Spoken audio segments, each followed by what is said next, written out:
For visiting etcanada.com, I'm Rick Campanelli. Enjoy the following uncut interview.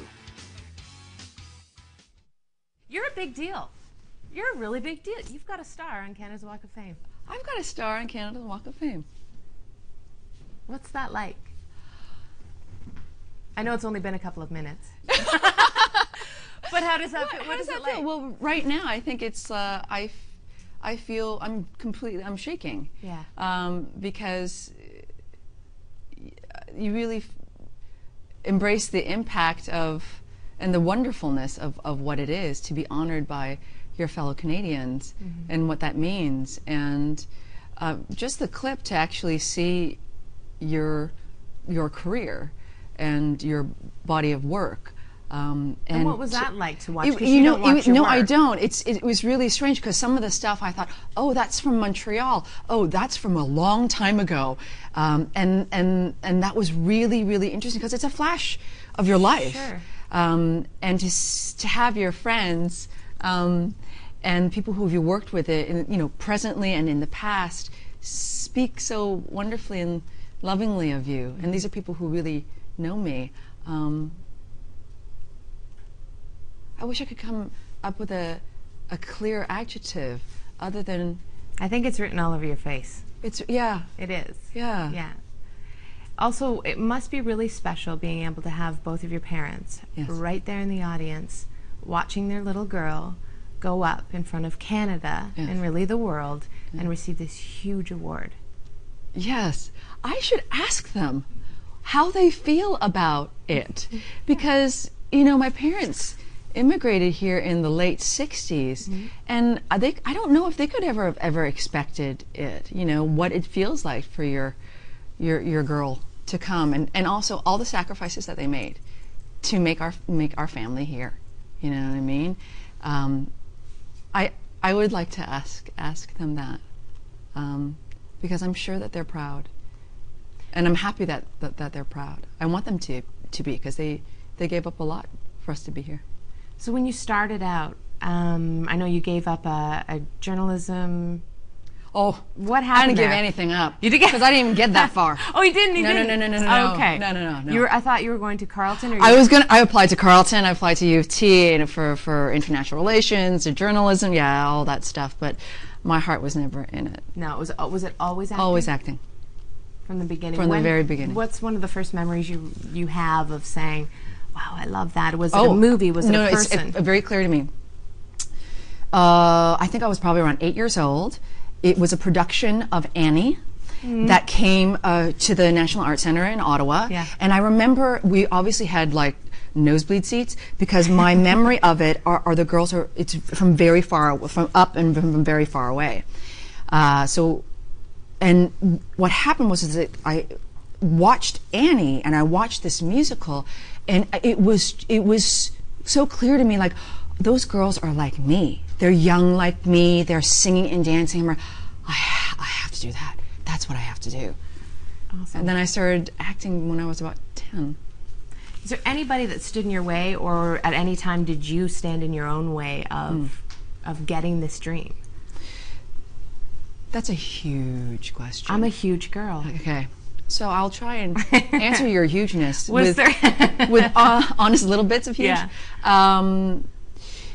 Yes, and then no, okay. And then yes. So the obstacles that you meet, I think, yes, the facts of the entertainment industry, the entertainment industry has a certain and narrow bandwidth of people who they accept to be their storytellers. Right. And at that time, and still now-ish, someone who is a female and Asian has not been the primary storyteller. Right. So that fact has always been an overlying challenge. When you say people, I will say early on, my parents did not want me to be an actor.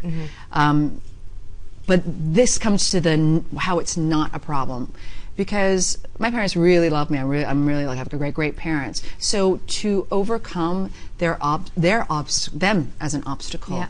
I felt gave me so much inner strength and inner confidence, because if you, the person who loves me the most, if I have to defy you, I can defy anyone. And you have to be able to do that, I think, in our industry. But having said that, then to actually be an artist, that's your question about how it is in your own personal life. How, because the only person stopping you from being an artist is yourself, if that's the case.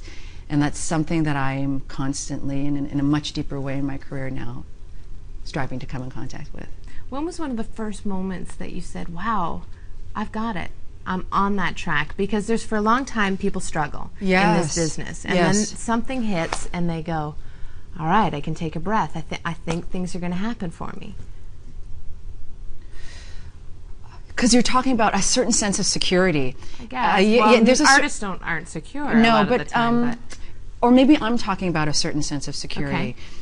I think somewhere along the lines of, right now we started our 8th season of Grey's Anatomy. I think after the crazy rush of when Grey's hit and became the hit it was, when that kind of calmed down, probably around season 4 or 5, I was able to take a breath, and I felt much more comfortable in the community, in world kind of community of that, oh no, people see my work. Do you know, my work is, I think in so many ways, it's like, you know, us as artists, it's like, what do I want to do? I want to connect with as many people as possible, you know, hopefully doing the best work I can. Yeah. And I realized with that show, and the great opportunity of the show is that it reached millions of people, like millions of people internationally.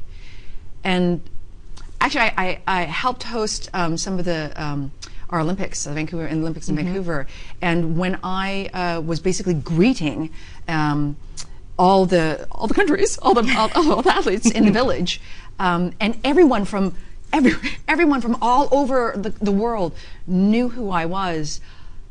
It was moments like that where I'm like, oh, I feel like my work has gone somewhere. You know, has meant something and has gone somewhere. It's amazing that you didn't get it till then. No. For someone like me, who, I mean, I'm very familiar with your work, but I mean, and probably the people watching this show tonight would be like, wow, she didn't really get it all until then. And you know what, I think it just continues to go on. Sure. Do you know what I mean? Yeah. It continues to go on, but no. Okay. How's life in, are you living in Hollywood? Yes, How is I that do. life? Is it upside downtown compared to, you know, the Canadian lifestyle, or how are you doing? Well, that's another big question. I know. Well, Biggie. see? Biggie bigs. You know, some people get down on LA, and I just think that's too simple. It's too easy. LA is wonderful. I love LA. LA is my home. I've been living there for 15 years, so I have many friends, and my community is there, so it's a great place to live.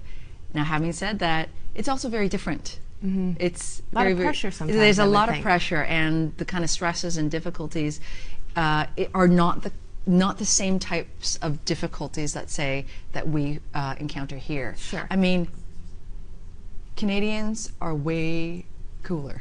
I mean, we're way more laid back. Yeah.